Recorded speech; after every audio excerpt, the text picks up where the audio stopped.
দক্ষিণবঙ্গে অবশেষে বিদায় নিতে চলেছে বর্ষা, তবে আগামী দুদিন বিক্ষিপ্তভাবে বৃষ্টিপাতের সম্ভাবনা। দক্ষিণের ৮ জেলায় বিক্ষিপ্ত বৃষ্টির সতর্কতা। ২ চব্বিশ পরগনা, হাওড়া, হুগলিতে বৃষ্টির সম্ভাবনা রয়েছে। কলকাতায় আজ আংশিক মেঘলা আকাশ।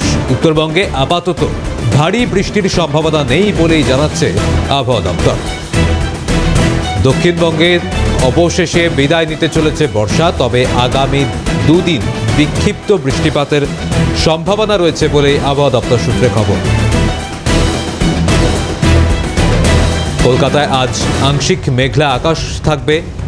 উত্তরবঙ্গে আপাতত ভারী বৃষ্টির সম্ভাবনা নেই বলে জানাচ্ছে আবহাওয়া দপ্তর, তবে দক্ষিণবঙ্গ থেকে অবশেষে বিদায় নিতে চলেছে বর্ষা, তবে বিক্ষিপ্ত বৃষ্টির একটা সম্ভাবনা থাকছে।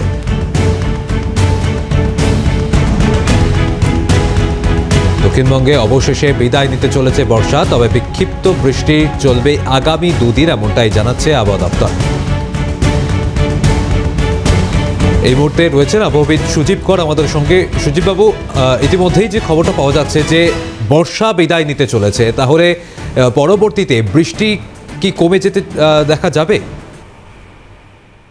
দেখুন, বর্ষা বিদায় নেওয়া আর বৃষ্টি কমে যাওয়া দুটোর মধ্যে আসলে এবছর বেশ খানিকটা ফারাক আছে। কারণ বঙ্গোপসাগর এই মুহূর্তে যথেষ্ট উত্তপ্ত। বঙ্গোপসাগরে এখনো নিম্নচাপ অবস্থান করছে। আপাতত কয়েকদিন একটু স্বস্তি পাওয়া যাবে, বৃষ্টি থাকছে না, এবং আগামী 48 ঘন্টার মধ্যে বৃষ্টিপাতের সম্ভাবনা কম।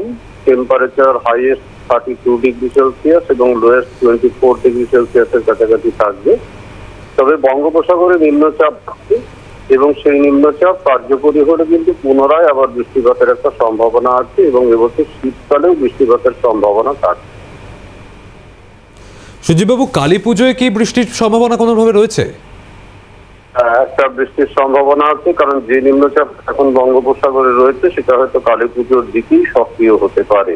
সেই ধরনের একটা সম্ভাবনা দেখা যাচ্ছে। আচ্ছা, ধন্যবাদ আপনাকে। আমরা কথা বলছিলাম আবহাওয়াবিদ সুজিব করের সঙ্গে।